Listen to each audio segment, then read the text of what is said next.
Hello வணக்கம், இது உங்கள் சிவி ஜோன். சொல்லரும் எப்படி இருக்கீங்க? இன்னைக்கு பற்றின தரமான சூப்பரான 12வது வாரத்தோட முதலாவது ஓட் ரிசல்ட்ஸாக வந்துடுச்சு. அதை நம்ம பார்க்க போகிறோம். அதுக்கு முன்னாடி பார்க்குற எல்லாரும் நம்மளோட சேனலை சப்ஸ்கிரைப் பண்ணிட்டு பாருங்கள், லைக் பண்ணுங்கள், கமெண்ட் பண்ணி ஷேர் பண்ணுங்கள். இப்போ வாங்க அந்த வீடியோக்குள்ளே போகலாம். ஸோ மறக்காமல் சப்ஸ்கிரைப் பண்ணிட்டு பாருங்கள். இன்னும் ஒரு மாதம் தான் இருக்குது. நம்மளுடைய சேனலில் 1,00,000 சப்ஸ்கிரைபர் அடையிறதுக்கு இன்னும் வெறும் 1500 சப்ஸ்கிரைபர் தான் இருக்காங்க. ஸோ நல்லா ஆதரவு கொடுக்குறீங்க, ரொம்ப ரொம்ப நன்றி. மறக்காமல் சப்ஸ்கிரைப் பண்ணிட்டு பாருங்கள். ஸோ இன்றைக்கி பார்த்தீங்கன்னா கிட்டத்தட்ட 10 பேர் நாமினேஷன்ஸாக வந்திருக்காங்க. மொத்தமே இருக்கிறது 11 பேர் தான். ஒருத்தர் கமருதீன், அவர் கேப்டனான காரணத்தினால அவரை நாமினேட் செய்ய இயலாது, இல்லைனா அவரும் வந்திருப்பார். ஸோ ஃபுல் நாமினேஷன் வந்திருக்கும், but just miss, right. So இப்போ பார்த்தீங்கன்னா அந்த 10 பேர் யாராருன்னு சொல்ல வேண்டிய அவசியம் இருக்காது எனக்கு. ஏன்னா கமருதீன் தவிர்த்து எல்லாமே வந்துட்டாங்க.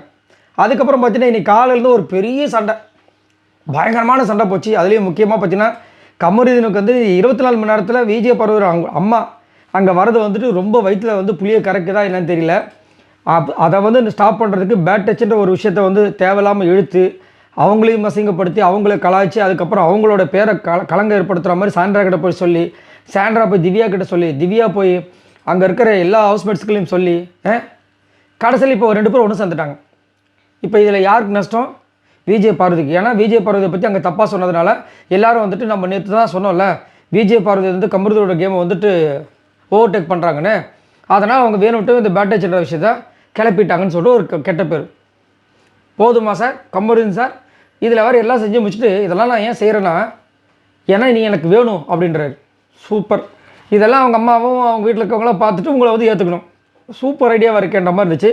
ஸோ இதை பற்றி உங்களோட கருத்துக்களை சொல்லுங்கள். ஏன் கமருதீன் அவங்களும் வேணுன்றாரு, ஆனால் அவங்கள பற்றின விஷயங்களை ஃபுல்லாக நெகட்டிவாக எல்லாருக்கிட்டையும் பரப்புறாரு? இதை பற்றி உங்களோட கருத்துக்களை சொல்லுங்கள். இப்போ வாங்க அந்த அனாலிசிஸ் வீடியோக்குள்ளே போகலாம். ஃபர்ஸ்ட் பிளேஸில் யார் இருக்கா பற்றி நம்மளுடைய வினோத் இருக்கார். இவர் எவ்வளோ ஓட்ஸ் வாங்கியிருக்காரு அப்படி பார்த்தீங்கன்னா 4199 ஓட்ஸ் வாங்கியிருக்காரு. ஓட்டிங் பர்சன்டேஜ் பார்த்தீங்கன்னா 24.12. ஸோ கானாவனத்தை வந்த டைம் எல்லாத்துலேயுமே பார்த்தீங்கன்னா டாப்பில் தான் இருந்திருக்காரு. ஒரு பக்கம் திவ்யா பிஆர் அப்படின்னு ஒரு பக்கம் போனாலும் இன்னொரு பக்கம் வந்துட்டு வினோத்துக்கும் பிஆர் அப்படின்ற மாதிரி ஒரு பக்கம் போயிட்டுருக்கு. ஏன்னா வினோத்தும் பார்த்தீங்கன்னா இது வரைக்கும் அதாவது டாஸ்க் பயங்கரமாக பிரம்மாண்டமாக பண்ணியிருக்காருன்னு கேட்டிங்கன்னா கிடையாது. சரி, ஸ்ட்ராட்டஜி ப்ளே பண்ணி ஏதாவது சம்பவம் பண்ணியிருக்காருன்னு கேட்டிங்கன்னா கிடையாது. ஆனால் கேப்டன்ஷிப் டாஸ்க்கை வந்துட்டு சூப்பராக பண்ணார். அதாவது கேப்டன் ஆகிட்டு அந்த வாரம் வந்து நேற்று அதாவது போன வாரத்தில் சூப்பராக பண்ணார். ஆனால் அதுக்கு வந்து கிடைக்க வேண்டிய கிரெடிட் கிடைச்சதை கேட்டிங்கன்னா அதுவும் கிடையாது. ரொம்ப வருத்தமான ஒரு விஷயம். ஆனால் நல்ல ஒரு மனிதர் தான், அது வந்து மாற்றுக்கருத்து கிடையாது. கமருதீனுக்கு நல்ல ஒரு ஃப்ரெண்டு, அது மூலமாக விஜய் பார்வதிக்கு நல்ல ஒரு ஃப்ரெண்டு, அதுவும் மாற்றுக்கருத்து கிடையாது.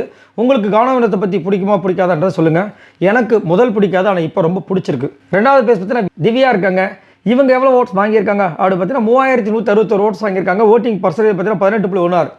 ஸோ இன்றைக்கி வந்துட்டு சாண்ட்ரா வந்து விஜய் பார்வதி தான் இந்த பேட் டச் அப்படின்ற ஒரு விஷயத்தை வந்து எடுத்தாங்கன்னு சொல்லிட்டு கமருதீன் சொன்ன அடுத்த நிமிஷமே எனக்கு எல்லாமே தெரியும். ஏம்மா நீங்கள் யார்? நான் தான் திவ்யா. இந்த பிக் பாஸ் வீட்டுக்குள்ளே எனக்கு தெரியாமல் ஒரு அணுவும் ஒரு இதுவும் அசையவே அசையாது. பின்னாடி ஒருத்தவங்க வந்து போயிட்டுருக்காங்க, எதுவுமே அசையாது. நீங்கள் அவன் பின்னாடி நடந்து போயிட்டுருக்காங்கன்ற மாதிரி இருக்குது. இஷ்டத்துக்கு அடித்து விடுறது நான் தெரியும்னு சொல்கிறேங்க. இது வந்து ஃபுல்லாக பக்காவாக வந்துட்டு விஜய் பார்வதி ஒரு பிளானுங்க.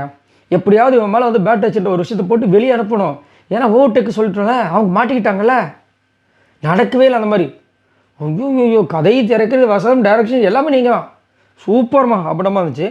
இதில் என்ன கொடுமைனா அங்கே அவங்க கேட்டுட்டு போய் ஊரெல்லாம் பற்ற வச்சாங்க பாருங்கள். அந்த ஊர்கழவின்னு சொல்லிட்டு முன்னாடி ஞாபகம் இருக்குங்களா, அசீம் சீசனில் ஏடிகே பேரா. இப்போ அதை வந்துட்டு கரெக்டாக திவ்யாவுக்கு வைக்கலாம். திவ்யாவுக்கு அதில் ஒன்று சொன்னா போதும், அதுவும் விஜய் பார்வதியை பற்றி சொன்னா போதும், ஸ்ட்ரெயிட்டாக போய் லலன்னு சொல்லிட்டு வந்துடுறாங்க. உனக்கு தெரியாதா அப்படின்ட்டு என்னத்த சொல்ல. இதில் இவங்களுக்கு ஓட்டு வேறு. 3வது பிளேஸ் பார்த்தீங்கன்னா பார்வதி இருக்காங்க. இவங்க எவ்வளோ ஓட்ஸ் வாங்கியிருக்காங்க அப்படி பார்த்தீங்கன்னா 2970 ஓட்ஸ் வாங்கியிருக்காங்க. ஓட்டிங் பர்சன்டேஜ் பார்த்தா 17.06. ஸோ கண்டிப்பாக இந்த வாரம் எனக்கு தெரிஞ்சு திவ்யாவை ஓவர்டேக் பண்ணுறதுக்கு வாய்ப்புகள் எக்கச்சக்கமாக இருக்குது. பார்க்கலாம் என்ன நடக்குதுன்னு. பட் ரொம்ப பாவம், பார்வதியோட விஷயங்கள் பார்த்தீங்கன்னா ரொம்ப பாவம். நல்லா சிக்கிக்கிட்டு இருக்காங்க. ஆற்றுல ஒரு கால் சேத்துல ஒரு கால்ன்ற மாதிரி சிக்கிக்கிட்டு இருக்காங்க. இப்போ வந்து கமருதீன் கிட்ட நல்லா பழகிட்டாங்க. திடீர்னு அவர் வந்து பேட் டச் பண்ணுற ஒரு விஷயத்தை வந்து 60 நாளைக்கு முன்னாடி நடந்த விஷயத்தை எடுத்து வைக்கிறாரு. இவங்களுக்கு என்ன சொல்கிறதுன்னு தெரியல. அதனால் அன்றைக்கி தோணுனதை சொன்னேன் அப்படின்னு சொன்னோன்னா, ஓ அப்போ இது வரைக்கும் உனக்கு தோணுதான்னு கேட்குறாரு.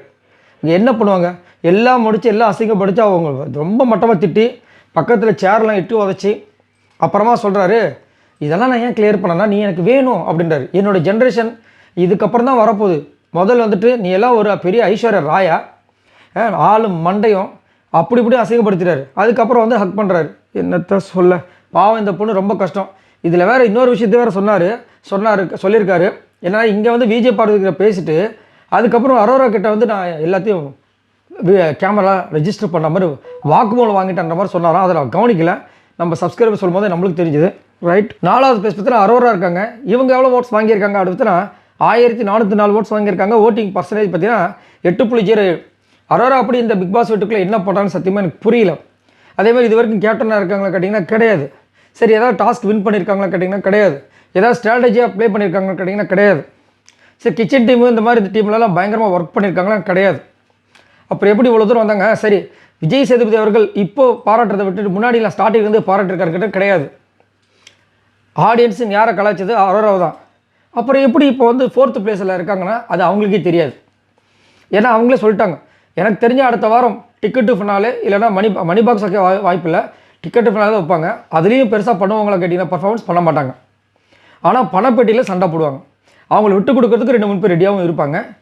என்னத்த சொல்ல, இதெல்லாம் வந்துட்டு ஒரு சில பேருக்கு அந்த மச்சம் இருக்கும். 5வது பிளேஸ் பார்த்தீங்கன்னா சாண்ட்ரா இருக்காங்க.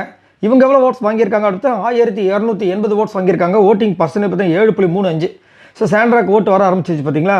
ஸோ கண்டிப்பாக வந்து நான் சொன்னது தான், சாண்ட்ரா கண்டிப்பாக டாப் 5ல் இருப்பாங்க. அதனால இன்றைக்கெலாம் பார்த்தீங்கன்னா உங்களோட கேமே வேறு மாதிரி இருக்குது. நேற்று வந்து விஜய் சேதுபதி வச்சு செஞ்சதுக்கப்புறமா டக்குன்னு பார்த்தீங்கன்னா கனிக்கிட்ட போய் மன்னிப்பு கேட்டாங்க, சாரி அப்படின்னாங்க. ஆனால் சாரி கேட்கறதுக்கு மனசே கிடையாது. சரிங்களா? இன்றைக்கி பார்த்தீங்கன்னா காலையிலேருந்து ஃபுல்லாக ஃப்ரெஷ்ஷாக இருக்காங்க, ஜாலியாக பேசுகிறாங்க. வழக்கம் போல் திவ்யா கிட்ட பேச ஆரம்பிச்சிட்டாங்க. இதில் ஒன்றும் இல்லை, இந்த விஜய் பார்வதி வந்துட்டு பரதநாட்டியம் சொல்லிக் கொடுக்குவான்னு சொல்லிட்டு சுபிக்ஷா கிட்ட போனால், நீ எப்படி தனியாக ஆடுவேன், என் கூட சேர்ந்து தானே ஆடணும், நான் தானே உனக்கு சொல்லிக் கொடுத்தேன்றது சொல்லிட்டு சண்டைக்கு வர போகிறாங்க. ஆனால் சாண்ட்ரா கிட்ட விஜய் பார்வதி கிளியர் கட்டாக சொன்னாங்க காலையில், அவன் ஏன் பேட்டேஜ்ன்ற விஷயத்தை எடுக்கான்னு தெரியல, நான் முதலே சொல்லிட்டேன், அதை பற்றி நம்ம வெளியே பேசிக்கலாம், இங்கே பேச வேண்டாம், சுற்றி கேமராஸ் இருக்குது, உனக்கும் இதுவாக இருக்கும் எனக்கும் இதுக்கு வேணும்ட்டு இருக்கான்னு சொல்லிட்டாங்க. சொன்னதுக்கப்புறமும் இதுக்கு காரணம் விஜய் பார்வதி தான் சொல்லிட்டு அங்கே போய் கமருதனுக்காக திவ்யா கிட்ட சொல்லிட்டு வராங்க சாண்ட்ரா. 6வது பிளேஸ் பார்த்தீங்கன்னா சபரி இருக்கார். இவர் எவ்வளோ ஓட்ஸ் வாங்கியிருக்காரு அப்படி பார்த்தீங்கன்னா 1130 ஓட்ஸ் வாங்கியிருக்காரு. ஓட்டிங் பர்சன்டேஜ் பார்த்தீங்கன்னா 6.49.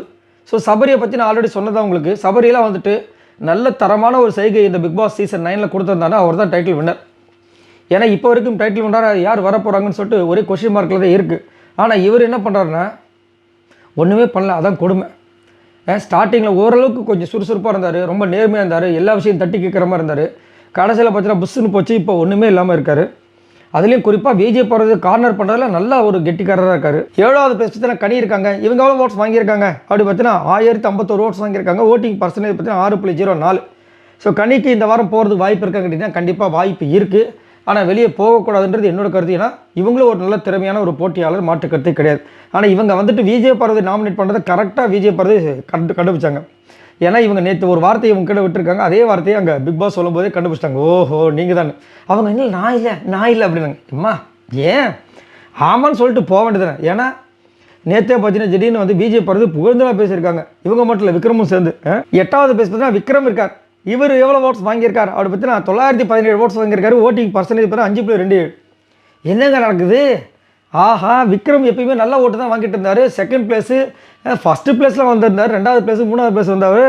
இப்போ 8வது பிளேஸில் ஓட்டே இல்லாமல் இருக்கார். ஆஹா, இப்போ இந்த வாரம் இவருக்கு தானா ஹூ அப்படின்ற மாதிரி இருக்குது. ஆனால் நல்ல நடிக்கண்டா நீ அப்படின்னு ஒரு டைலாக் சொல்லுவாங்க பார்த்தீங்களா, அந்த மாதிரி வந்துட்டு இப்போ வந்து விக்ரம் பண்ணிகிட்ருக்காரு. நேற்று கூட திடீர்னு பார்த்தா அழுதார்.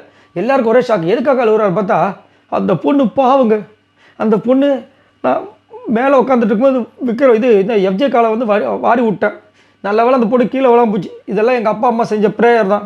அப்போ கூட அந்த பொண்ணு சிரிச்சுக்கிட்டே பரவாயில்ல விக்கல் சொன்னாங்க. அந்த பொண்ணுக்கு வந்து அவங்க அம்மா வந்து வர முடியாமல் போயிடுச்சு அப்படி நினைக்கும்போது அந்த ஸ்டேஜில் அவங்க அம்மாவை பார்த்தவொடனே எனக்கு அழுக வந்துருச்சுங்கன்றாங்க. ஏன்ப்பா டெய்லி ஏதாவது ஒரு பர்ஃபார்மன்ஸ் போடாதீங்க, நடிப்புன்னு கண்டுபிடிச்சிருவாங்களா கண்டுபிடிக்க மாட்டாங்களா, என்னத்த சொல்ல. ஆனால் கண்டுபிடிச்சிட்டாங்க போல இருக்குது, அதனால தான் ஓட்டு கம்மியாக வந்துட்டுருக்கு. 9வது பிளேஸ் சுபிக்ஷா இருக்காங்க. இவங்க எவ்வளோ ஓட்ஸ் வாங்கியிருக்காங்க அப்படி பார்த்தீங்கன்னா 663 ஓட்ஸ் வாங்கியிருக்காங்க. ஓட்டிங் பர்சன்டேஜ் பார்த்தீங்கன்னா 3.81. அதாவது அண்ணனும் தங்கையும் ஒரே மாதிரி வந்துட்டு இருக்காங்களா, சூப்பராக இருக்குது பார்க்குறதுக்கு, ரொம்ப அழகாக இருக்குது. ஏன்னா இவரோட விஷயத்தை தான் இவங்க ஃபாலோ பண்ணிட்டு இருக்காங்க. அதனால தான் இங்கே 8வது பிளேஸ்னா அப்போ நான் 9வது பிளேஸ் அப்படின்னு அவங்களே வந்துட்டாங்க போல இருக்குது. மற்றபடி சுபிக்ஷா இது வரைக்கும் ஏதாவது பண்ணியிருக்காங்க கேட்டிங்கன்னா நான் அதை ஏன் வாயால் நான் என்ன சொல்லுவேன் எனக்கே தெரியல. லாஸ்ட்டாக பற்றி அமித் இருக்காரு. இவர் எவ்வளோ ஓட்ஸ் வாங்கியிருக்காரு அவரை பற்றி 631 ஓட்ஸ் வாங்கியிருக்காரு. ஓட்டிங் பர்சன்டேஜ் பார்த்தீங்கன்னா 3.63. கொடுமை என்ன கொடுமை அப்படின்னா, பெரிய கொடுமை என்னென்னா, அமித் வந்து சுபிக்ஷாவோட சூப்பராக பண்ணியிருக்காரு, கேப்டன் ஆகிருக்காரு, எல்லா டாஸ்க்லையும் அவரோட ஃபுல் எஃபர்ட் கொடுக்குறாரு. ஆனால் சுபிக்ஷாவோட கம்மியாக ஓட்டு வாங்கியிருக்காரு. இந்த கொடுமையை நான் எங்கே போய் சொல்லுவேன். ரொம்ப தங்கமான மனிதர், ஆனால் மக்கள் வந்து இவருக்கு ஓட்டு போட மாட்டாங்க. ஒன்றும் சொல்கிறதுக்கு இல்லை. இந்த வாரம்லாம் அமித்லாம் வெளியே போனான்னா கண்டிப்பாக ரொம்ப மனசு உடஞ்ச மாதிரி இருக்கும். ஏன்னா ரொம்ப நல்ல மனிதர், நல்ல டாஸ்க் இன்வால்மெண்ட் காட்டுறவர், எல்லா விஷயங்களுக்கும் குரல் கொடுக்குறாரு. என்ன இதுக்கு மேலே என்ன வேணும்? நேற்று கேட்டாங்களே ஆதிரி அவங்க அம்மாவும், இதுக்கு மேலே என்னங்க பண்ண எங்கள் பொண்ணுங்க அந்த மாதிரி. இவர் என்னத்தை சொல்ல, சரி பாவமாக இருக்குது. இவங்க எல்லாரும் மொத்தமாக அவங்களோட ஓட்ஸ் இது வரைக்கும் பார்த்தீங்கன்னா 17,406 ஓட்ஸ் வாங்கியிருக்காங்க. ஸோ நீங்கள் உங்களோட கருத்தில் சொல்லுங்கள். இந்த வாரம் கண்டிப்பாக டபுள் விஷயம் இருக்க வாய்ப்பு எக்கச்சக்கமாக இருக்குது. அதில் யார் போவாங்கன்னு நினைக்கிறீங்க? என்னை கேட்டிங்கன்னா சுபிக்ஷாவும் விக்ரம்லாம் பாவங்க, நல்லா ஓரளவுக்கு கொடுத்துருக்காரு. அரோராவும் போகணும். சுபிக்ஷாவும் அரோராவும் போகிறது தான் கரெக்டான விஷயங்கள். இல்லை அப்படின்னா இல்லைன்னு எனக்கு சொல்ல தெரிலங்க. நீங்கள் உங்களோட கருத்தில் சொல்லுங்கள். பாய் நண்பர்களே.